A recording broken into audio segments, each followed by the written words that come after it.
Hello, everybody. Welcome in. I'm starting to see that number go up. I think we're at 33 altogether right now. If you would like to use the chat to just say hey to everybody before we get started, that'll be awesome.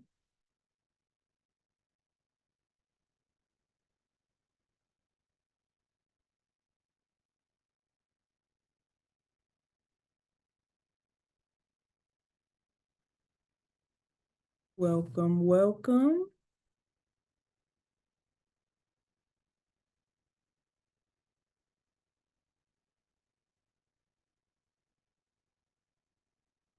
The chat is definitely booming, y'all. I love to see it.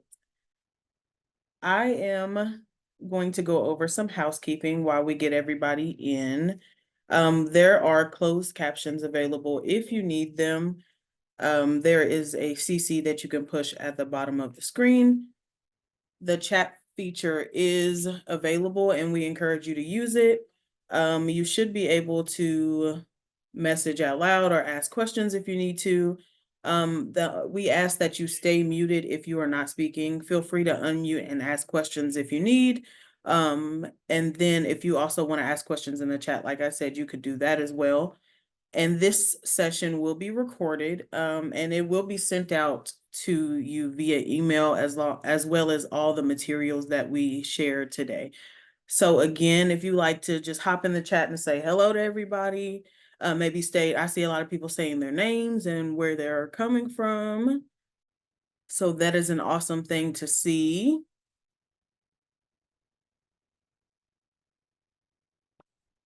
Awesome. All right, we're going to go ahead and get started with the Healthy OST Champions, uplifting strategies that make a difference. And I am Gabe Clark, the founder of Bright Empowerment, Inc., and I am honored to be here on behalf of the National After School Association as a Next Gen leader and as a 2025 General Sessions host and top 25 presenter. So it's awesome to be here with you guys today on behalf of NAA.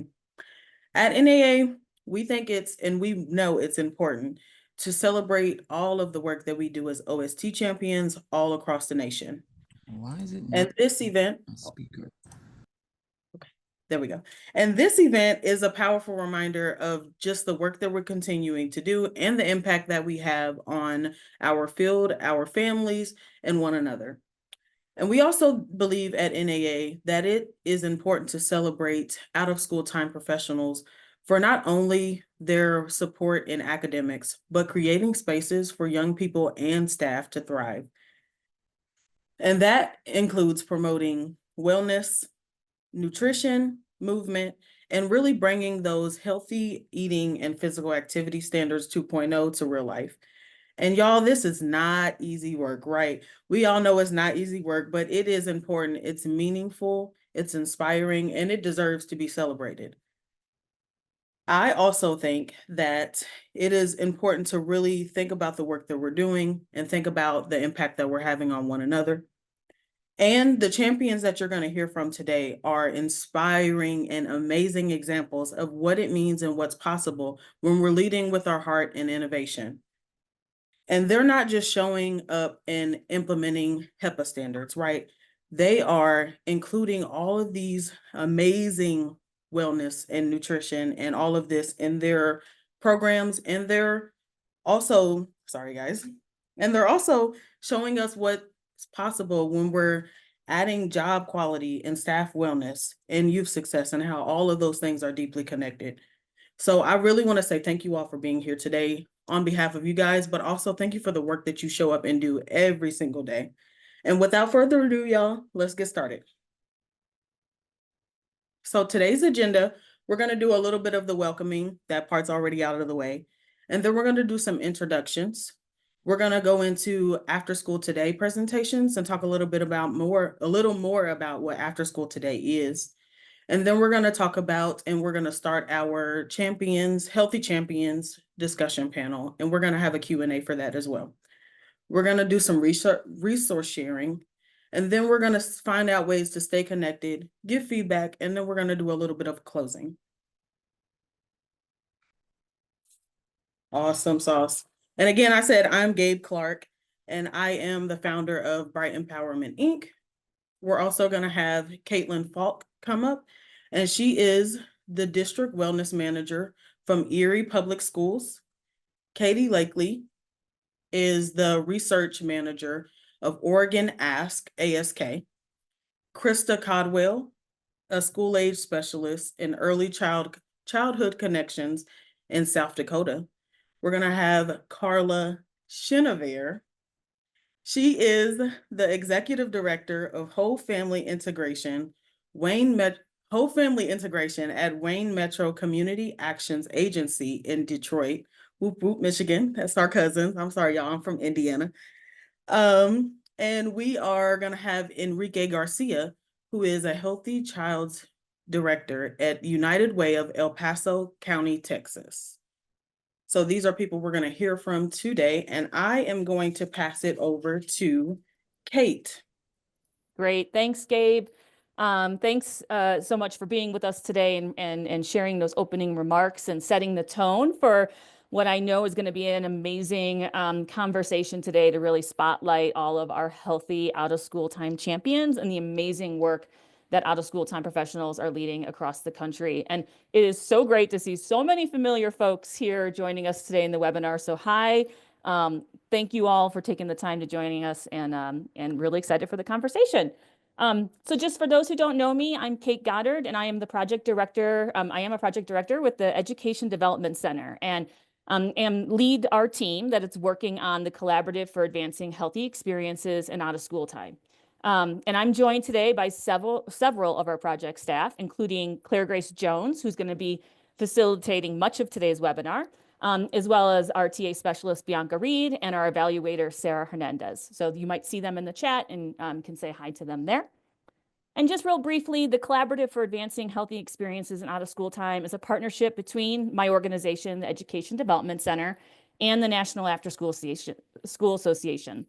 And we couldn't do this work without the support from the Centers for Disease Control and Prevention's Division of Adolescent School Health. So we are working to improve the health and well-being of youth and staff in out-of-school time programs. And we do this by facilitating learning, such as today's webinar, and highlighting best practices to support the health and wellness of youth and staff in out-of-school time, by promoting the adoption of evidence-based resources and practices and policies, and supporting partnership development to sustain healthy out-of-school time programs. We can go to the next slide, Claire Grace. And so before we dive into hearing from our amazing dynamic cadre of presenters today, I did want to make a note, as one of our core activities is to promote is the use of evidence-based resources. One of the core resources that we focus on are the National After School Association's Healthy Eating and Physical Activity Standards, or HEPA for short. You will hear more about the HEPA standards throughout today's event, but I did want to take a minute to introduce them for folks who might be learning about them for the first time today.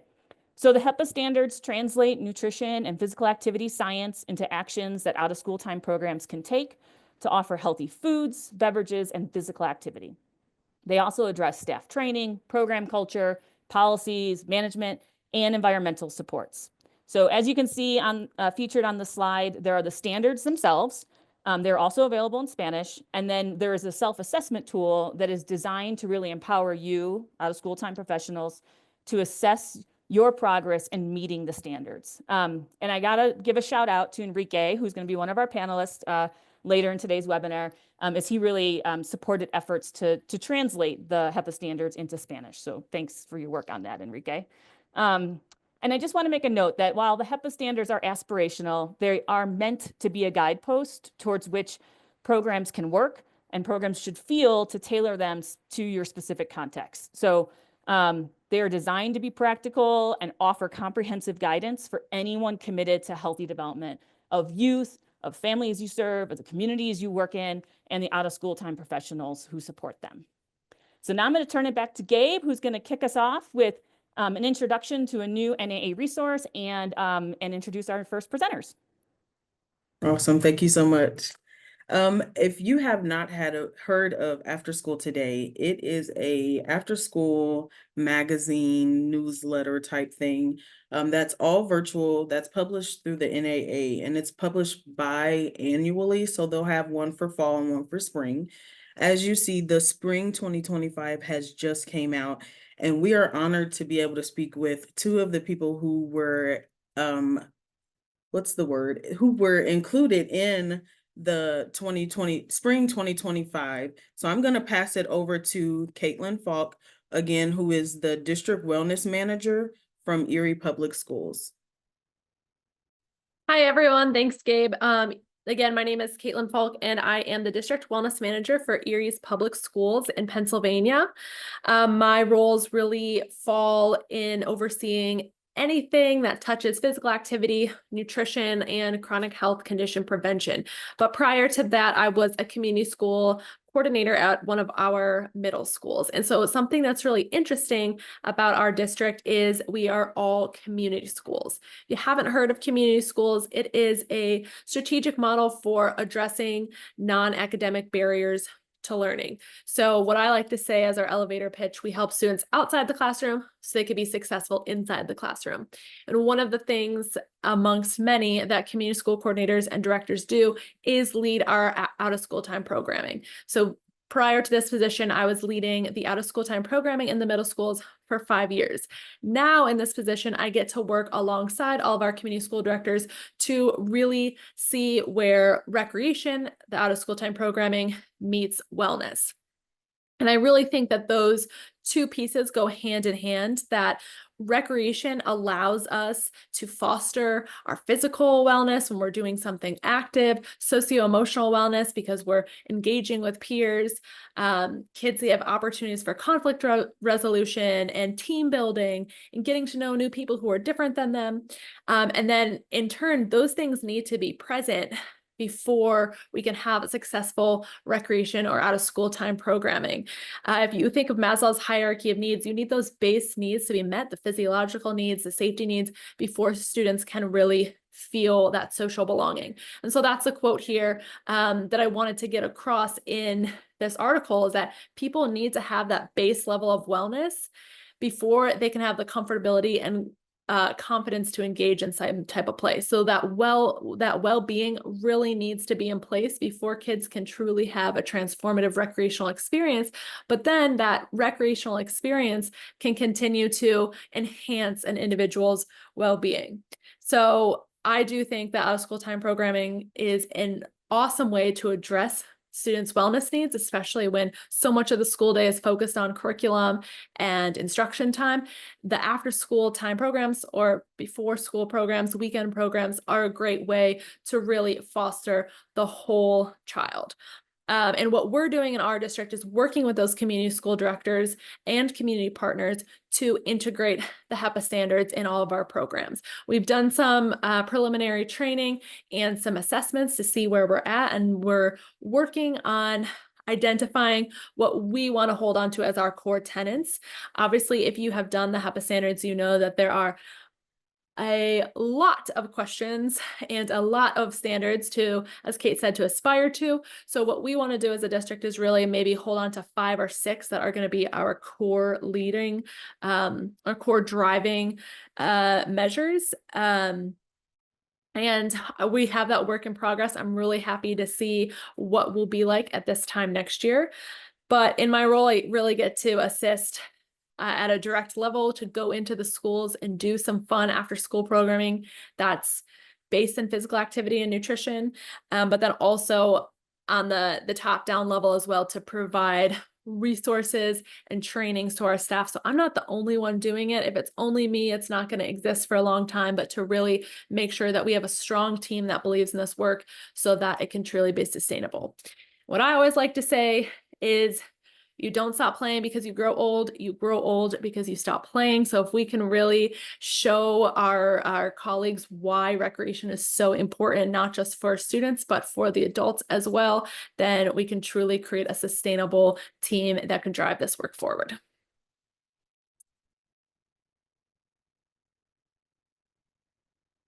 Thank you so much, Kaitlyn. I appreciate that. And if you would like to check out that in NAA After School Today, it has been linked in the chat as well as the HEPA standards. I am also going to bring up Katie Lakey, who is the research manager from OregonASK or ASK. Thank you, Gabe. Hi, everyone. I'm delighted to be with you all today. Again, I'm Katie Lakey. I'm with OregonASK, and we are the statewide after-school network in Oregon. As a statewide after-school network, we act as a convening organization that brings people together. As I'm sure you all know, there are a lot of stakeholders in the after-school and summer world, including the programs themselves, state agencies, libraries, nonprofit organizations, for-profit organizations, and of course, schools and school districts. And we try to bring all of those stakeholders together and bring and build collaboration and partnership. At the end of the day, we are all serving the same kiddos, just at different times and in different ways, and we can serve them best when we are all working together. There's a statewide network like us in every single state, and together we're the 50-state after-school network. I saw a few of my colleagues at other statewide networks in the chat, so a shout out to you all. And if you are not connected with your statewide after-school network yet and would like to be, I am happy to help facilitate that connection. So at OregonASK, we do our work through what we call our 3 Ps, which is our policy and advocacy work, building partnership, connection, and collaboration among partners, and then finally our professional development and quality improvement work. And a key part of our work is around whole child wellness. We are really excited that we get to be a part of the planning team for the Oregon Department of Education's Healthy Schools grant through the CDC. That grant uses the whole child wellness framework to support healthier nutrition options and educations in schools, comprehensive physical activity programs, better processes that help students and their families manage chronic conditions, health education to help build lifelong healthy habits, and stronger connection and alignment across the whole health ecosystem. Our role on that team is to try and help connect that healthy schools work to the out of school space. So often after school and summer programs are operating in that same building the school operates in just during the hours after school or during the summer. And we really want to be able to see the same kinds of supports for wellness that happen during the school day extend into the out of school time. And we try to encourage that work by creating and disseminating resources that support after school and summer programs to implement strategies that support healthy behaviors. That can sometimes look like sharing resources that other folks have created, like toolkits and webinars. We also work with the Oregon Healthy Schools team to provide professional development training and workshops that are specifically for out of school time professionals in Oregon that support whole child wellness. Some of our most recent topics have been things like building food security in the out of school time, supporting staff well-being, using the walking classroom, and then strengthening protective factors for whole child health as well. So there isn't always a strong connection between after school programs, summer programs, and the school day system, but there is so much potential there, especially to support healthy behaviors. After school and summer programs are usually doing things already that support health, like offering meals or opportunities for physical activity, among many other things that are very similar to what schools are doing. So our work with the Oregon Healthy Schools team is just trying to create alignment across those different sectors that youth and families interact with. And that can start with being as simple as building common language across partners and just building understanding of what the different sectors do, and then building towards more comprehensive partnership. We know that after school and summer programs are just one part of the puzzle, and we're really striving to work together with those other puzzle pieces like the Department of Ed, like schools and nurses associations to make a more complete system that can support the physical, mental, and emotional well-being for kiddos. The more alignment and connection that we have, especially between in-school and out-of-school programs, the better that we're supporting wellness for youth and their families. So with that, I will hand it to Claire. Thank you so much for having me today. I'll drop my email in the chat. Feel free to reach out if you want to chat about anything. Thank you. Oh my gosh, thank you so much, Katie and Kaitlyn. We really appreciate you taking the time to come on and share with us. I loved both of your articles in After School today, and also so many other interesting articles in the magazine. I love the what After School is reading and listening to. And so I definitely recommend, if folks haven't gotten a chance to look at it yet, that you do check it out. But thank you, Katie and Kaitlyn, again. I'm Claire Grace Jones. I go by Claire Grace. I work on the Collaborative for Advancing Healthy Experiences and Out of School Time. And I am so excited to get to moderate this panel of Healthy OST Champions. This is a series that we have been so excited to help get to promote in partnership with NAA, where we're elevating things that those of you in out of school time are doing in the field. And so today we have Carla Chinavare and Enrique Garcia and Krista Caldwell. And I am going to let them jump right in and take just a couple minutes each to introduce themselves. And then I have some questions prepared for them, and we will have more time for Q&A after we do a few questions together as a panel. So please feel free to ask your questions in the chat as they're talking, and then we'll make sure we have time to answer those. Or if you want to unmute and ask a question when we get to the Q&A, you're more than welcome. And so Carla, I'm going to have you go ahead and introduce yourself first, and then Enrique, and then Krista, and then we'll just jump in with the questions. Great. Thanks, Claire Grace. And hello, everyone. As she shared, my name's Carla Chinavare. I'm the Executive Director of Whole Family Integration at Wayne Metro Community Action Agency. We are based out of Detroit. I think I saw a couple of Michigan folks in the chat, so hello to you all. So I'm a lifelong Michigander with deep roots in community action. If you're not familiar with community action, there is community action agencies all across the country. We are one of about 1,200, and community action is something that started out of Lyndon Johnson's presidency to fight the war on poverty. And I say that to share, those are great networks to connect with in the after school space, and you'll hear that a little bit more as I go through my introduction and panel presentation today, why that's such an important piece of our work. So throughout my career, I focused on integrating services that support children and families holistically from early childhood to out of school time, all with an emphasis on health and wellness. So at Wayne Metro, I oversee a pretty broad portfolio, which includes Head Start, state-funded preschool program, in addition to all of our K through 12 out of school time programs, which is primarily made up of 21st century sites with 9 different local school districts that we partner with. And really our mission at Wayne Metro is to empower individuals and communities to be strong, healthy, and thriving. And that includes, making healthy eating and physical activity a core piece of our program design. A big part of my why is ensuring that children and families they're empowered and not just served. So that's why we embed a whole family approach and strategies into our health and wellness activities. And so we rely on initiatives like SNAP Ed and the CACFP program to help carry those out. So really pleased to be with you all today and excited to hear from my co-panelists. Hi, hello there. Enrique Garcia over here from El Paso, Texas, and this borderland region over here. For those that are familiar with where El Paso is located, it's that little tip of Texas pointing west. And I work at United Way of El Paso County supporting an initiative from a local foundation called the Paso Norte Health Foundation that uses after-school programming as the core component for health promotion and prevention, and obviously to reduce risk factors in children and youth. And through that support system, we just provide training and other connecting to different resources to our different partners and programs and services that work with children and youth. And we use our intermediary called Boost network. It's not the Boost in California. I'm sorry to disappoint you. It's called short for Borderland Out of School Time Network. So now it's just Boost. But it's a tri-state binational effort that we're really proud of.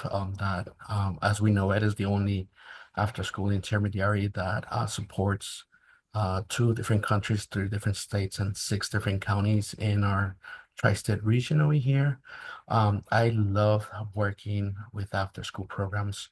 As an intermediary, I don't have to work directly with the kids. I work with the passionate people and resourceful people that after-school professionals are, and continue to collectively feed of one another's expertise. That's a little bit of a what Boost is, and we're here in the old town of West Texas, El Paso. Thanks, Enrique. Let's see if I can cover everything. My name's Krista Caldwell. I'm a school age specialist at Early Childhood Connections in Rapid City, South Dakota. Yes, South Dakota exists. It's on the map. Basically what we do is we're a child care referral and resource agency, and we work across the state in our ECE system. So I cover the kind of the western side of South Dakota. Basically what I mainly do is technical assistance for programs. I'm a coach for staff. We do parenting programs and parenting training. I go in and implement different activities with programs, mostly with after school, before and after school. And then I also work with summer camps as well. A little bit of background, I was a camp kid and an after school kid my whole life. And so I grew up in this field and I love it. And I had a lot of mentors that kind of shaped, you know, my passion for everything, and I wanted to carry that on. And then I also went to school, and so I have for college I have a wellness background. So this all kind of fits pretty well with my passion and everything with that. So a couple other things that we do as well is we have parenting classes, and we also are a car seat distribution center for parents that qualify. So we kind of entail a whole bunch of things in our office, but that's a little bit about me. Well, thank you. So, I mean, as everyone can hear, all of you bring a wealth of experience. And so excited to have you on the panel. I'm going to throw the first question to Carla. When I think about, you know, any kind of work that you set out to do, figuring out what the needs are is obviously like a huge piece to start with. And so I'm curious, how do you go about assessing the needs of, you know, whether it be youth or parents or your community or partners? What does that look like for you? Yeah, sure. So at Wayne Metro, you know, we firmly believe that student success depends on family stability. We really try to aim to break down barriers and build bridges. And as a community action agency by design, we have a lot of wraparound supports that we can link families to address those gaps. And it kind of goes back to what Kaitlyn shared about that base level of wellness. Like, we know how important that is for students to succeed in school. So our after school and summer programs, they serve really as trusted spaces to identify those needs. And we really refine this. The pandemic was really a space that really helped us refine those efforts when we couldn't get to kids physically. We redefined our staffing pattern, and we embedded what's called youth and family engagement specialists as part of our staffing pattern. And their charge is really to reach out and relationship build with families to kind of assess those needs. We do have an online assessment tool that we do give to families when they register for the program. And it looks at things like housing stability, employment, access to food, job coaching, GED attainment. We send that out to families and we ask them to take an honest look at that. And if they do identify needs, those youth and family engagement specialists, it's their job to reconnect with the families and connect them with a wraparound support. So whether it be, you know, food or a utility bill, we're really intentional how we go about that work. And that's why I had shared earlier on, it's important as after school providers for you all to link to either a community action agency or another community-based organization that might be able to help you provide those resources. We also rely on day-to-day insight from our school day staff that we partner with. Sometimes they can't get to those needs during the day, so we reach out to teachers, to principals, to superintendents to make sure they're well aware of what we can offer in after school in terms of health and wellness and family support. So just having that dedicated staff person across our staffing pattern has really helped us refine that process so that we're not missing any needs. And if it's not something we can do internally at Wayne Metro, we refer them out to other resources. So establishing those community partnerships are really important to us as well, so that we can do a warm handoff. Enrique, it looked like you were ready to Yeah. jump in. Go for it. No, yeah, if I may add, I mean, I think Carla brings really good approaches, and I think part of our network, our effort is we work really hard in creating this collective community approach, and we undermined the power of the networking piece of it. So in addition to using and leveraging a community action agency or something along those lines, I will encourage every after-school program provider or anybody that needs support systems to reach out to their either state affiliate or their regional intermediary. After-school intermediaries like ourselves are often a conduit to provide that space, right? Provide that space for kind of collective mindset, and also feeding of one another, sharing and creating those connections, and kind of assessing those needs collectively. Awesome, thank you. Well, I'm going to actually pose the next question and start with Krista. I'm curious, thinking about, starting with assessment and what and what the needs are. How do you then kind of move that and translate that into action? What does that look like for you? So for me, with the program that I run mostly with that Fit Care program, I aligned it with the HEPA standards, and a lot of after school programs weren't always aware of what the HEPA standards were. And so it's hard for, what I've noticed is for programs, it's hard for them sometimes to create their own, their own path of how they want to focus on everything that's health aspect. And so aligning the HEPA standards with this Fit Care program that I have, it kind of was an aha moment for programs to be like, oh, that's not that hard to focus on these things.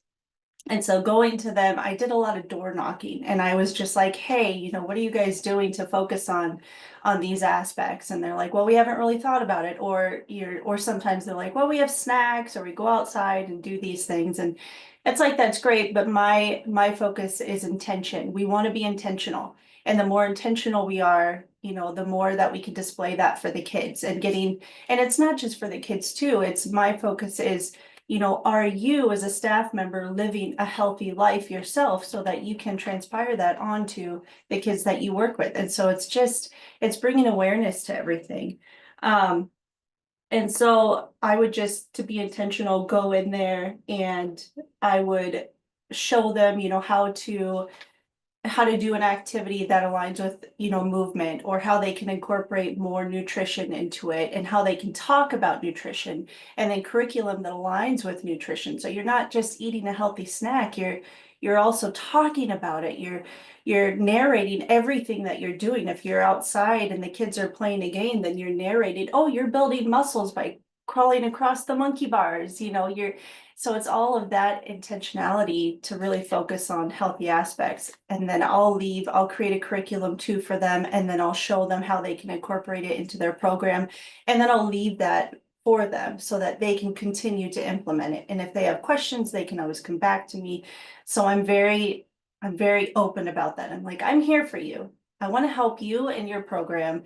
And then I also provide free training on everything that's Fit Care related. So I have free training for the providers, for their families, and it's like, let's do this. Let's get this going. So hope I summed it all up.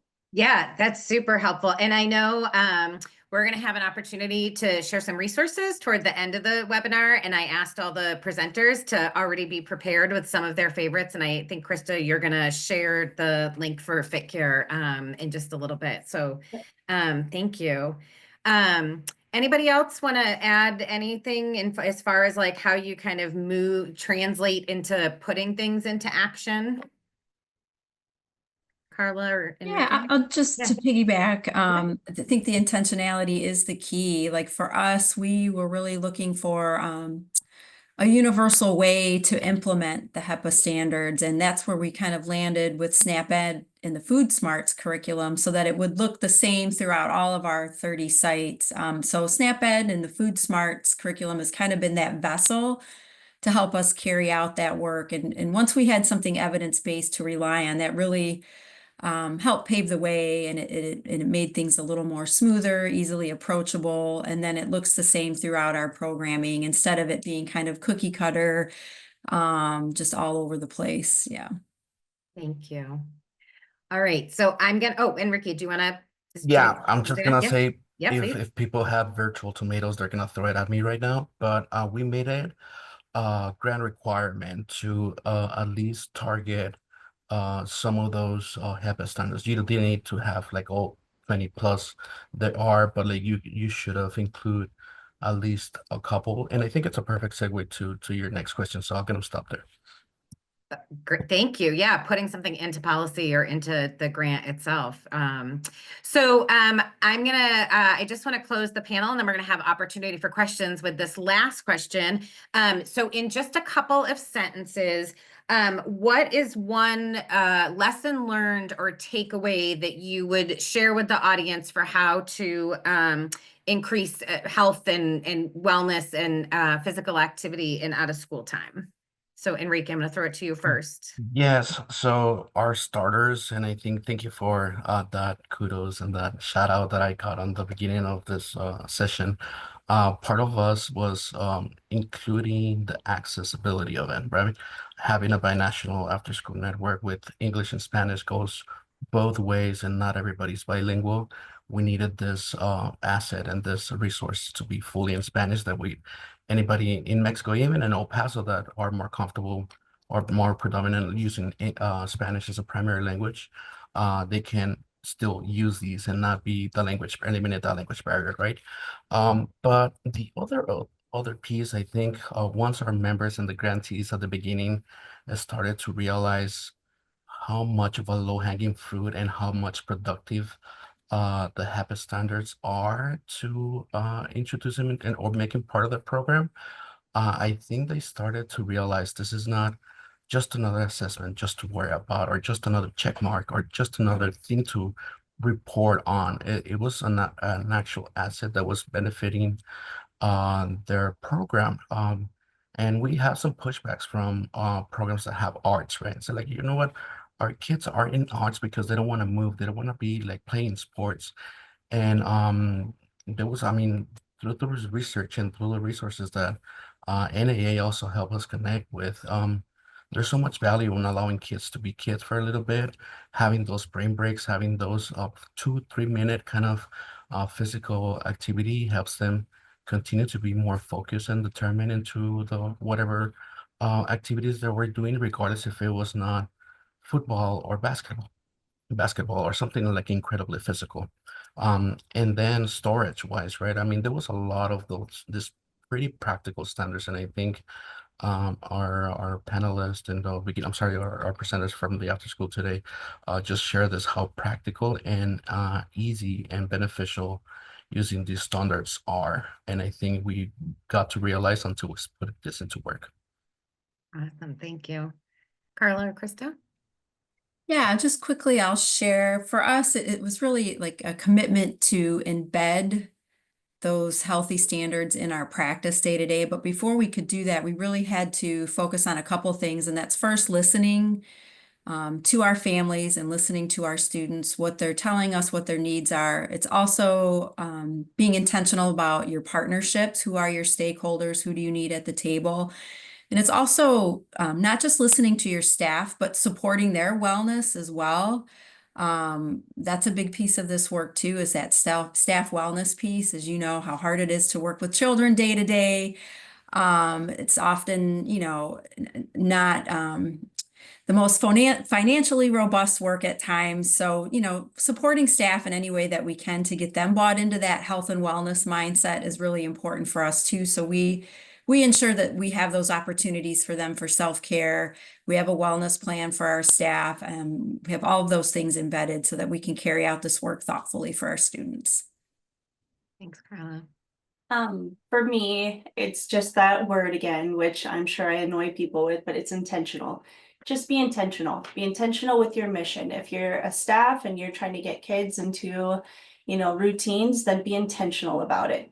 Live it. Do all of that. Say yes to opportunities. Partner with who you can partner with, and really build those connections and relationships with your community and with the parents that you work with too. I mean, there's so many things to offer.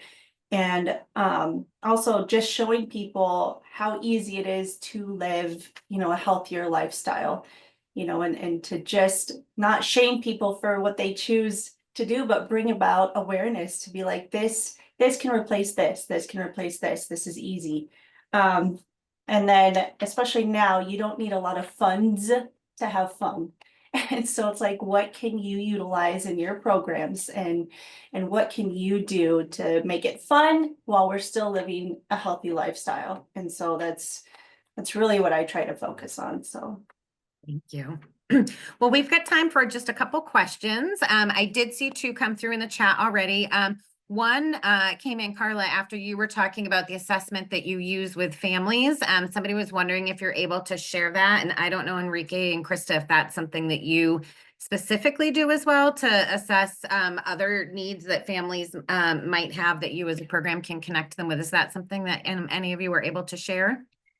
Yeah, I certainly can. And I'll be honest, it's just a simple Google form and we make it really easy for families. We don't want to overwhelm them or intimidate them because it is asking for, some sensitive information. It's not mandatory, but yeah, I can certainly share that out so you have an idea of what we're looking at when we engage with families. Yep. Great. Awesome. So we can share that as part of the webinar follow-up if that's the easiest way to do that. Thank you. We also had a question for all of you. How do you get the administrators engaged and championing this work? How do you, sort of get support from some of the, I would say, decision makers or funders or whoever those gatekeepers might be? I can start. I mean, I think making it a little bit of again, get those tomatoes ready.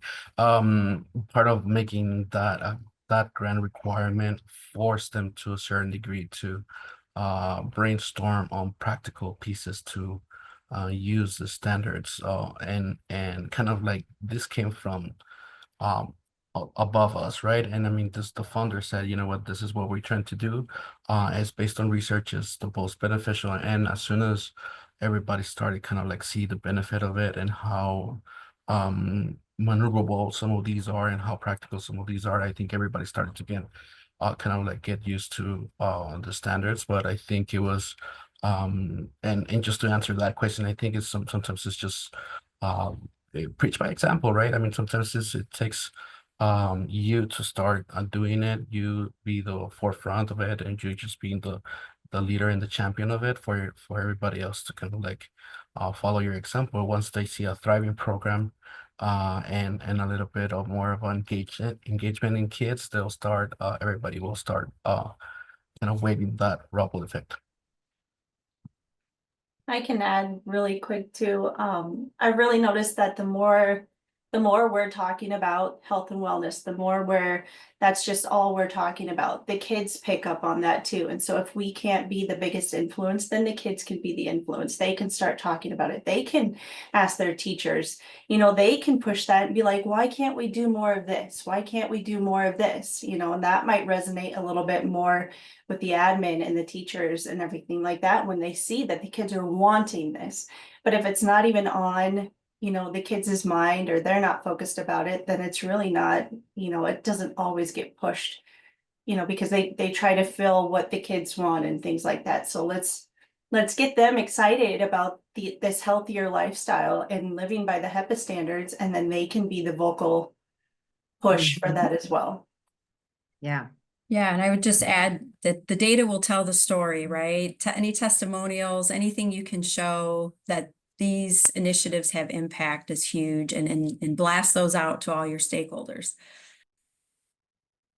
And then the last question that came in the chat is somebody was asking about as far as the district wellness policy and triennial assessments, how were you able to get added to the policy or be part of that review?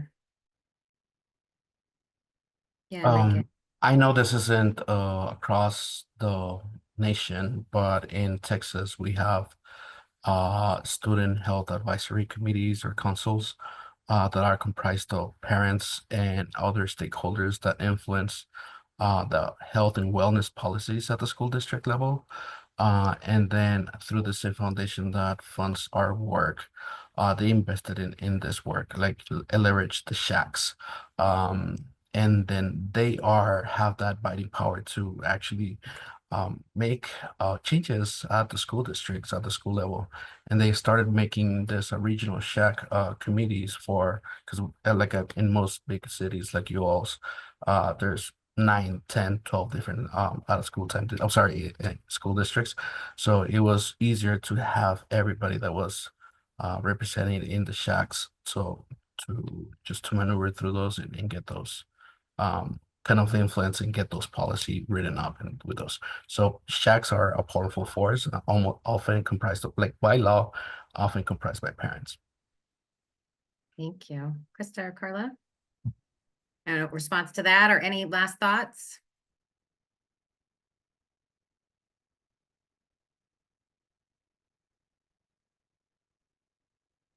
They might have a different name in the different states, but this is in Texas. Thanks, Enrique. Well, I really just want to thank all three of you for taking the time to be part of our panel. If anybody has any additional questions that you still want to put in the chat, our folks can take a look at that as we go through the next few minutes of the webinar. I am going to hand it over now to Gabe, and we are going to do a very brief activity. Awesome. Thank you guys so much for sharing, and thank you, Clara Grace. We are going to do a Padlet activity, a little bit more interactive. So you should be able to scan your phone on this QR code, and there's also a link to it if you want to get on your computer that will be shared in the chat. And the question that we're asking today is, if you were spotlighted as an OST champion, what would you want to be recognized for? So what work have you done, or what work do you want to do in the future to be recognized? And like, think about the work that you're already doing, or like maybe something that is just on your heart to do with your kids. And then you are going to be able to hit that plus button and add your ideas onto the Padlet. Or you can, like I said, scan the QR code, or the link has been added on there. So we're going to take a couple of minutes to just start adding our thoughts, or like, what work do you want to be recognized for?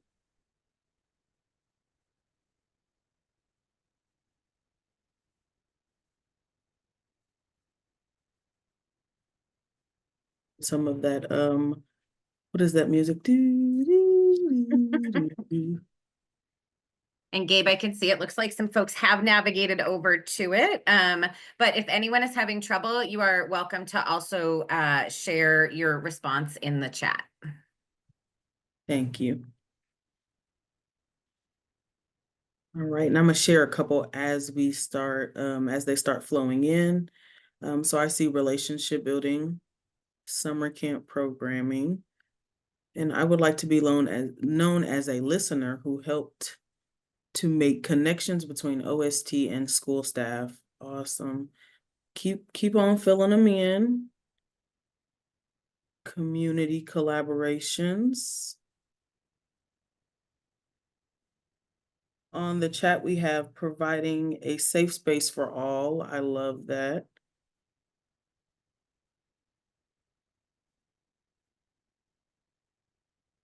Oh, they're flowing in. I like to see it. I like to see it. Finding solutions to unanswered questions. Yes. Accessible music education for the highest level, of the highest level. I'm sorry. I got some more in the chat. Well, these are so pretty, and this is adorable, y'all. I love the work. It sounds like we're already doing a lot of the work. And just continue to share the work that you're doing, continue to advocate for all of the work that you're doing. I can also see that on the Padlet, you can go in and like and comment on others. So if you see something that maybe you're interested in, or maybe you want to connect with somebody to learn a little bit more, that would be awesome. And this is a great way for us to like connect on the work that we want to do and connect on the work that we're already doing. So keep filling them out, keep sharing your stories, keep sharing what you want to be known for in this work. Awesome. And then I am going to have you guys keep filling it out for a little bit longer, and then we're going to move on to our Recognizing Healthy OST Champions. Awesome. Thank you. I'm going to bring the slides back up, and I'm thinking, but that link will persist. So please feel free to keep adding. As Gabe said, you can, comment, you can like things that people wrote, and we can pull some of that together in the follow-up if we missed something after we stopped the share. So thank you so much. So we want, at the Collaborative for Advancing Healthy Experiences and Out of School Time and NAA, we want to be able to celebrate your work and lift up the things that you are doing, just like the folks that we have highlighted today. And so we have a link where you can really easily submit your ideas to us. And Kate's going to put that in the chat, or you can contact all of us on our team here at healthyost@edc.org. We would love to hear more about what you're doing, and find ways that, again, we can be elevating the things that you're doing, sharing it with others, whether it's by highlighting you in an NAA resource, on one of our webinars, or in some other way. So please share your thoughts and ideas with us. We had, I love having the opportunity to think big and to think about policy, but then I love also a couple of our presenters, also mentioned low-hanging fruit, and that this doesn't, have to always feel super complicated, that there are things that you can just easily grab and start implementing. And so we wanted to have an opportunity not only for you to walk away excited and with ideas about the possibilities that you heard from our presenters, but also just to walk away with a handful of resources. And so we are going to do this activity as a chatterfall. If you're not familiar with a chatterfall, what this means is I want to give everybody a minute to think about a resource that you could share here in the chat. And so we'll give you a minute to navigate and grab a link, or, if you want to, just give the name of something. But what is a resource that you like to use that's kind of a go-to for you to increase healthy eating or physical activity? Could be a brain break, could be ideas on healthy eating, could be about how to use things instead of using food as a reward, whatever it might be. And they give you just a minute to do that. And then I'm going to let you know. I want you to type it in the chat, but don't hit send. And we'll give it just a minute. And then we're going to have everybody hit enter at the same time so that you have a minute to think. And then you also will have a chance to then read everybody's responses. So go ahead and take just a minute to navigate, to think about a healthy eating or physical activity resource or two that you would like to share. I'm going to give it just a minute here. These are a few of our favorites on this screen. All right, so go ahead and hit send, and let's see what everybody came up with. Oh my gosh, we've got so fast. We've got Mizzen by Mott and OSNAP. Love OSNAP.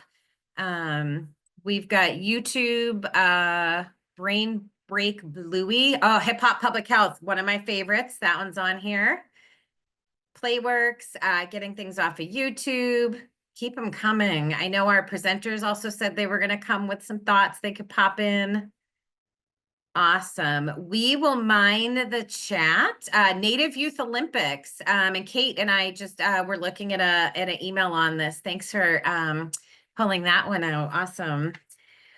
Well, feel free to keep these coming in the chat as we go, and we can post some of these and send these also in our follow-up to the webinar. As I said, we've highlighted some on this screen that we're familiar with, that other folks have shared with us. There's a few more on this slide as well. When we send out the slides after the webinar, all of these are clickable links, and so you'll be able to get to them for some additional resources.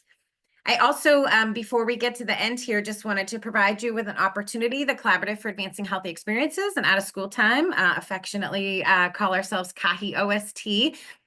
We have a newsletter now and a mailing list. And so if you would like to get our newsletter, get early invites and information about our events, have these opportunities to amplify your work and the things that you're doing. We try to take some of the work out of all of this for you by curating resources and finding out what's new and knowing what's evidence-based so that we can make that easy for you. And share those out with you. And so if you'd like to sign up for our mailing list, we're going to put the link in the chat. We also encourage you, we'll put the link in the chat for our website. We are so thankful to have a page hosted on NAA's website where we have full trainings and training shorts and links to lots of resources. And so I hope that you will take the opportunity to check that out. We would love to have you share your feedback with us about what you thought about this webinar. If you have suggestions for future topics, things that were great, things that could be improved, and we're going to share the link to that in the chat. And I'm going to hand it back over to Gabe. Awesome. And I agree that like all of those resources in the chat, like just popping up, and there's so many things that on there that I can do with my kids or just to look into. But thank you all so much for being here. We want to do a special thanks to our presenters. We want to say thank you to Kaitlyn, Kate, Krista, Carla, Enrique, and thank you so much, Claire Grace. Thank you, Kate. Thank you all for being here and just taking some time out of your day to really think about the work that we can do and how to implement healthy experiences in our programs and with our staff. So if you are looking forward to reaching out more, we greatly appreciate it. But just thank you all for coming in today and just taking some time out of, like, I know everybody has a busy schedule, just to be present here and be interactive. And I love to see more of you and more of you share your stories and all of the amazing work that you guys are doing. And Gabe, I want to just take a minute to thank you. Thank you so much for your time in emceeing this webinar for us. We really appreciated it. And we're finishing about 5 minutes ahead of the hour. So not only am I going to put a little plug for the feedback survey that takes less than 5 minutes, but you know, this webinar was supposed to go to 3, and I know we had folks join in from supply closets before they had to go out and be with kids and different, you know, configurations. So no one else needs to know that we were done 5 minutes early. Take 5 minutes, catch your breath, digest all the things that we talked about. We were so glad to have you. And thank you so much to everyone who joined us today.